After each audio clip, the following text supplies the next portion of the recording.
So now this is the opposite side where the these guys, what they did is they didn't put primer, they just put Bondo.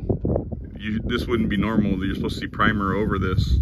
So they just put Bondo to fill this crack. And I don't know if this, I don't want to go any further because I don't want to open a can of worms, but you can see the Bondo that they put up there. And usually on motorhomes, we use fiberglass. It's a lot harder than Bondo. And you can see there's more problems where these guys broke the screw holes and more molding problems. They put some random screws that don't belong there. And you can see the white ones there. Just the rail looks just so bent up, so banged up. So the problem I'm gonna have is when I go to put screws back in here, you're gonna have extra holes, which should get fiberglass repaired, but the time frame we have, it's gonna be difficult.